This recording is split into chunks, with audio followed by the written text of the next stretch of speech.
말씀은 우리 주님께서 산상수훈이라고 일컫는 정말로 말씀이죠. 오늘 주님께서 이렇게 말씀하시는 것들을 보면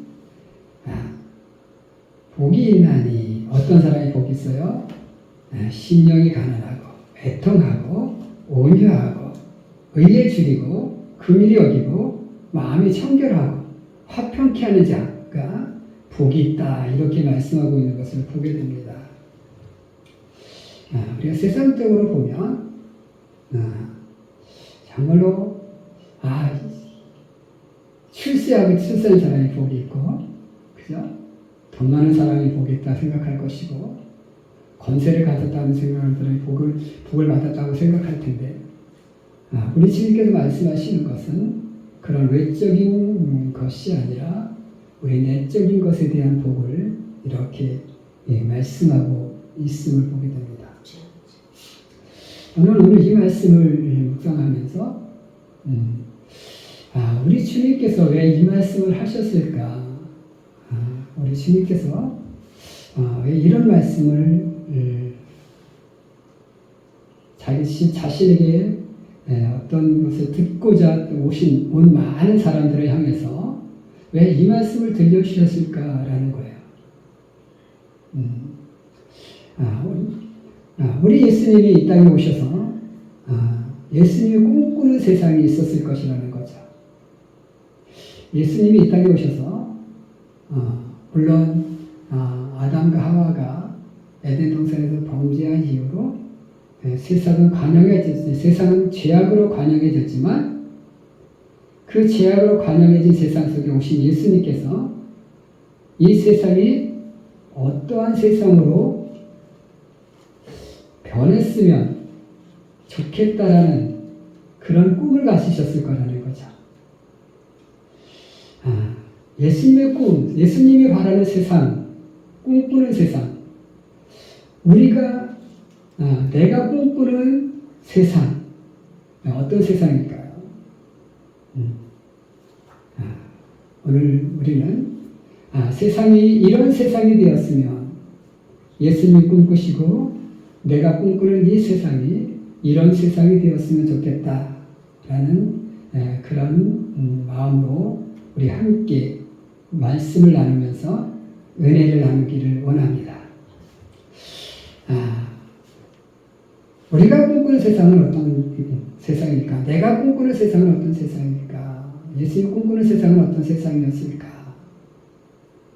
첫 번째로는 복음으로 하나 되는 세상이 되었으면 좋겠다라는 것입니다. 제가 꿈꾸는 세상은 복음으로 하나 되는 세상이 되었으면 좋겠다라는 거죠.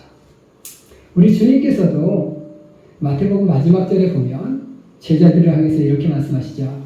너희는 사마리아와 유다와 땅끝까지 이르러 내 증인이 되라 이렇게 부탁하신 것을 보게 됩니다. 유대인들은 그 믿음이 자신들의 세계에 국한되었어요. 그죠?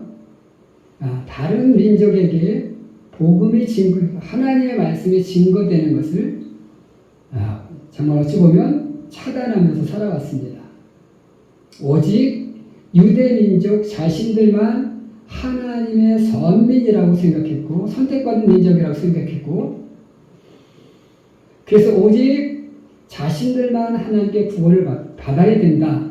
그래서 다른 사람들은 뭐였어요? 그냥 이방인이었어요. 그런데 오늘 주님께서 오셔서 뭐라고 말씀하십니까? 하나님에 대한 그 신앙은 하나님의 주신 그 율법은 유대 민족에게만 머물러 있어서는 안 되고 이 복음이 자신들이 정말로 터부시하고 좀 증오하고 멸시했던 사마리아인들에게도 전는 된다 되어지고 그리고 그것이 사마리아만 아니라 정말로 다른 민족에 이뤄서 온 세계 만방에 하나님의 복음이 전파되는 그런 세상을 이루어달라고 부탁하셨어. 예수님이 꿈꾸는 세상은 어떤 세상? 하나님의 말씀, 복음으로 세상이 하나 되는 세상을 원하셨다라는 것이죠. 그 예수님의 열망, 그 예수님의 뜻에 따라 제자들은 복음을 열방으로 이렇게 전파하게 되었고, 그 복음이 오늘 우리에게까지 이렇게 다가오는 것을 보게 됩니다. 그러나 아직도 보면 복음으로 하나 되지 못한 세상을 우리가 만나게 됩니다. 가끔씩 세상 사람들은 얘기해요. 교회가 너무 많은 것 아니냐? 라고 이야기합니다. 물론 교회가 많아요. 교회가 많은 것은 사실입니다. 그러나 그렇게 많음에도 불구하고 아직 복음을 알지 못하는 많은 사람들이 있는 것을 보게 돼요. 오늘 우리가 원하는 예수님이 꿈꾸는 그 세상, 예수님이 꿈꿨던 그 세상을 오늘 우리가 꿈꾸고, 오늘 우리가 꿈꾸는 그 세상이 정말로 세상 속으로 정말 퍼져나갈 수 있도록 해야 되겠다는 거죠. 그것은 바로 복음으로 세상 사람들을 하나로 만드는 그러한 세상을 만들기 위해 오늘도 우리는 복음의 증인으로서의 삶을 살아가야 되겠다라는 것, 그 꿈을 안고 오늘도 우리가 복음으로, 믿음으로, 신앙으로 하나된 세상을 만들어가는 그런 일에 힘쓸 수 있는 우리 귀한 성도들이 되어지게 되시기를 주님의 이름으로 간절히 축원을 드립니다. 두 번째로, 예수님이 꿈꿨던 세상은 어떤 세상이었을까? 두 번째로는 위선과 거짓이 사라지는 세상이었다라는 것입니다.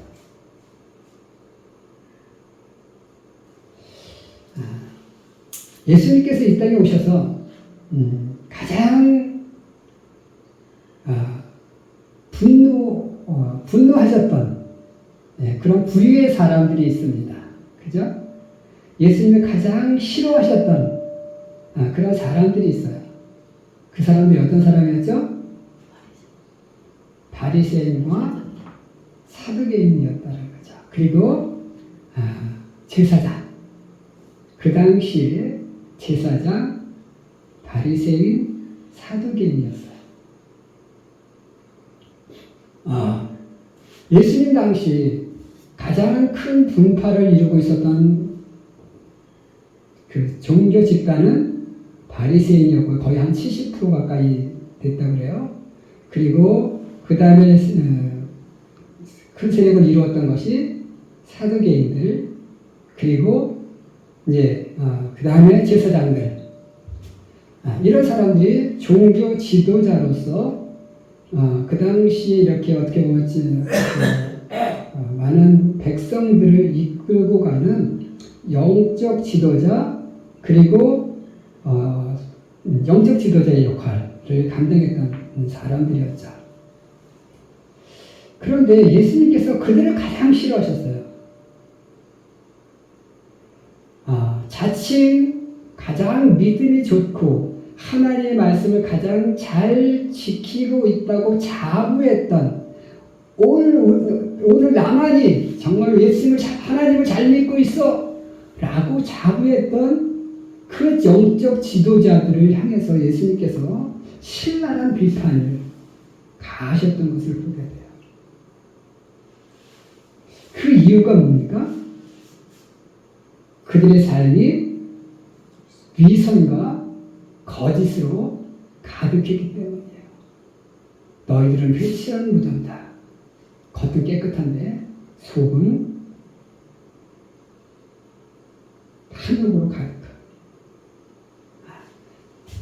라고 책망하고 있는 것을 보게 돼요. 오늘 예수님께서 우리들에게 부탁하고 있는 것도 바로 이겁니다. 우리의 삶 속에서 위선이 사라지는, 그리고 거짓을 제거하는 그런 삶을 우리들에게 요청하고 있어요.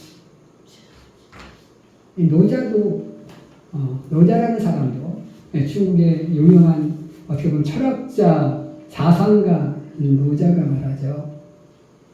이 천하의 모든 사람들이 선으로 알지만 꾸며진 선은 그것은 뭐요? 사악한 것이라고 얘기하고 있고요. 모든 사람들이 아름다운 것을 알지만 꾸며진 아름다움은 아름다운 것이 아니라고 이렇게 이야기하고 있는 것은 참 아름다운 것이 아니라고 얘기하고 있는 것은 우리에게 꾸며지는 것은 뭐요? 진정한 것이 아니라는 거예요. 그래서 정치 지도자를 향해서도 노자는 이렇게 얘기합니다. 너희들이 백성을 다스릴 때에는 거짓을 행하지 말라. 그런데 설령 거짓을 행한다 할지라도 그 거짓을 백성들이 모르게 하라고 이렇게 얘기합니다. 백성들이 모르게, 정말 너희가 거짓되게 살았다면 그 거짓된 것을 백성이 모를 정도로 그렇게 하라고 얘기해요. 그러니까 거짓을 행하지 말라는 거예요. 우리가 거짓을 행하면 거짓을 모를 수가 없잖아요. 그죠? 아무리 내가 숨기려고 해도 비밀이 없어요. 그죠? 비밀은 언젠가 다 드러나게 돼 있어요. 그러니까 노자도 정말 거짓으로 사람들을 다스리지 말라. 지도자들을 향해서. 그런데 바리새인들은, 사두개인들, 제사장들은 자신들의 탐욕을 위해서, 자신들의 어떤 욕망을 위해서 거짓을 경건하지 않으면서 경건한 척하고 믿음이 없으면서 믿음이 있는 척하며 살았다라는 거예요. 오늘 우리가 하나님이 가장 싫어하시는 게, 예수님이 가장 싫어하시는 게 뭐냐면 바로 척하는 신앙이라는 거예요. 척하는, 거룩한 척, 경건한 척, 믿음이 있는 척, 내가 아는 척, 그래서 하나님 말씀을 많이 아는 척하는 그런 삶을 싫어하시는 거예요. 우리 속담에도 그런 말 있잖아요. 벼가 익으면 뭐예요? 고개를 숙여요. 벼는 무르 익을수록 벼 씨앗이 이렇게 벼 아래 나오면서, 벼 이삭이 나오면서 이 안에 알갱이가 없을 때는 빳빳하게 고개를 들고 있어요. 근데 그 안에 벼 아래 들어가기 시작하면서 어떻게 됩니까? 벼는 고개를 숙이기 시작을 하는 거예요. 겸손해지라는 거예요. 내가 알고 있으면 알고 있는 만큼 겸손해지고, 내가 믿음이 있으면 믿음이 있는 척하고 드러내는 것이 아니라 오히려 정말로 더 겸손한 자신의 그 믿음을 막 떠벌리지 않는, 그러면서도 내 입으로 떠벌리지 않아도 사람들이 내가 믿음이 있어서 경건하면 나의 그 경건함을 사람들이 알아줘요. 내가 자랑하지 않아도. 근데 내가 자랑하는, 그러면 안 돼. 그런 것을 우리 주님께서 싫어하시는 거지. 대표적으로 예수님이 바리새인들의 위선을 지적한 게 바로 뭡니까? 바리새인들은 길을 가다가 정오가 땡땡땡 정오가 울리면 어떻게 합니까? 길을 가다가도 무릎을 꿇고 하늘을 향해서 두 팔을 벌리고 기도를 합니다. 성전에 들어가서도 뭐라고 기도합니까? 내가 저 사람들처럼 범죄하지 않냐고 내가 하나님 앞에 11조를 드렸고 막 자랑하잖아요. 그렇게 기도하는 바리새인. 그런데 저 한쪽 구석에서 땅을 치며 내가 죄인이라고 고백하는 한 사람. 내 이야기를 들으면서 누가 하나님 앞에 신실한 사람이라고요? 자, 땅을 치며 내가 죄인이라고 고백하는 저 사람이 정말 하나님의 사람의 아들이라고 이렇게 말씀하시는 것을 보게 됩니다. 척하는 것보다는 정말로 마음을 찢고 통회하며 정말로 살아가는 그 사람을 예수님께서는 인정하시는 거예요. 우리 그 학생들이 종종 이제 그런 거 하잖아요. 저도 이제 학생 때 그런 적이 있었는데, 그러게 막 이제 청소 시간이 되면 이제 청소를 안 합니다. 그죠? 네, 한 100명은 청소하고 몇 명은 청소를 안 해요. 청소하는 놈만 청소하고 청소 안 하는 놈들 청소 안 해요. 근데 갑자기 이제 한 놈이 망을 보다가 선생님이 온다 그러면 어때요? 정말 열심히 청소한 척합니다. 그냥 막 청소를 해요. 얼마 전에 유튜브에서 보니까 어떤 꼬마애가 방에서 이제 밖에서 엄마가 이제 공부하라고 했나 봅니다. 우리나라에는 아닌 외국인데 이제 이렇게 핸드폰을 막 보고 있어요. 그러다가 엄마가 문을 탁 열는 순간 어때요? 핸드폰을 딱 감추고 공부하는 척 하는 거예요. 이런 것도 나오는 척 하는 것들을 보게 돼요. 그죠? 우리 사람들이 이렇게 척 안 하면서 하는 척 합니다. 근데 그게 바로 뭐예요? 그게 위선이잖아요. 그죠? 그게 거짓이잖아요. 우리가 믿음이 없는데 믿음이 있는 척 해서 내가 거룩하지 않으면서 거룩한 척 하는 거. 그 위선 때문에 뭐요? 교회의 신뢰도가 떨어지는 거예요. 한국의 많은 목사님들, 그리고 한국의 목사님들뿐만 아니라 많은 성도들의 그 삶의 모습 속에 뭐요? 내가 교회 다니라고 말하면서 교회 다니는 사람만큼 다니는 것만큼의 삶을 살지 못하는 것. 그래서 내가 교회 다니는 척 하잖아요. 그죠? 내가 교회 다니면서 내가 장로야, 내가 권사야, 내가 뭐 안수집사야, 뭐 이렇게 해서 뭐 자신이 교회에서 이런 어떤 직분을 맡았다고 내가 뭐 믿음이 있는 척하는 그런 모습. 내가 목사이면서 별로 목사답지 않으면서 목사인 척 대접받으려고 하는 그런 모습들. 그런 모습 때문에 어떻게 돼요? 교회의 신뢰도가 땅에 떨어지죠. 오늘 유대인들의 모습 속에서 바로 그런 거였어요. 바리새인들, 사두개인들, 제사장들이 자신의 욕망을 위해서 믿음을 이용했기 때문에 정말로 백성들은 영적 암흑 속에 살아갈 수밖에 없는, 그래서 정말로 불우한 환경 속에 살아갈 수밖에 없는, 불행한 환경 속에 살아갈 수밖에 없는 그런 사람들이 되고 말았다라는 것이죠. 오늘 우리의 위선 때문에, 오늘 우리의 거짓 때문에 한국 사회가 정말 영적 암흑에 빠질 수 있고, 영적 암흑에 빠짐으로 인해서 정말 사람들은 불행한 삶을 살아갈 수밖에 없다는 사실을 우리는 기억하시고, 우리의 모습 속에서 거짓과 위선이 사라지도록 정말 우리가 어떻게 보면 내가 믿음이 없으면 믿음이 없는 가운데서 하나님 앞에 정말로 그 자기 가슴 치면서 내가 죄인이라고 고백하는 그 사람처럼 오늘 우리의 믿음 없음을 회개하고 믿음을 위해서 기도하는 그런 우리가 되어질 때 이 사회는 하나님의 말씀으로 광명의 정말 복음으로 환해지는 그러한 세상이 되어질 것을 우리는 기억하시고, 내 모습 속에서 또 이 사회가 위선과 거짓이 사라지는 세상이 되어질 수 있도록 기도하며 그 일에 힘쓰며 살아갈 수 있는 오늘 우리가 될 수 있기를 주님의 이름으로 간절히 축원해 드립니다.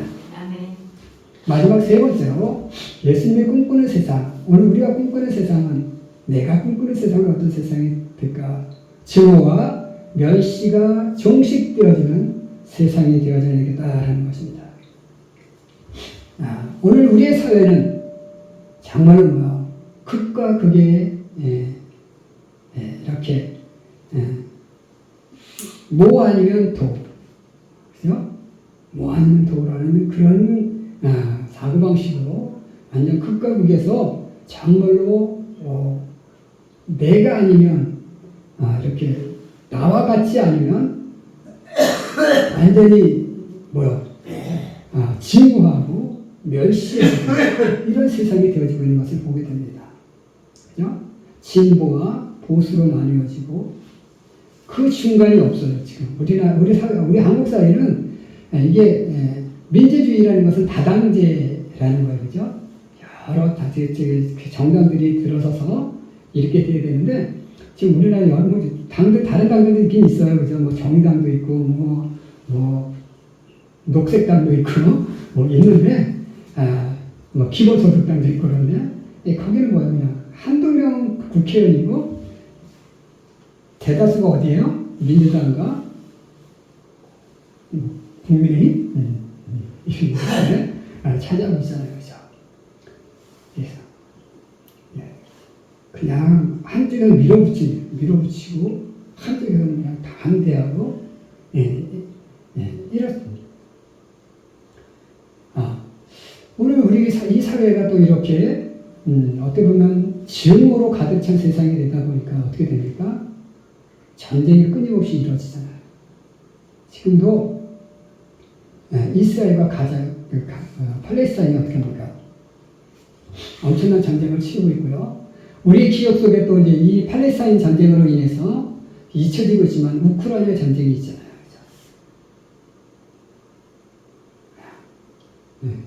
서로의 어떤 징후를 안고 상대방의 국민을 정말로 무참하게 짓밟는 이런 끔찍한 세상이 되어지고 있다는 거죠. 오늘 우리 한국 사회도 마찬가지예요. 지금 어떻습니까? 북한과 오늘 우리가 정말로 극한의 대립으로 이렇게 지금 대립하고 있어요. 언제 폭발할지 모르는, 언제 내관이 터질지 모르는 그런 극한 속에 우리도 살고 있습니다.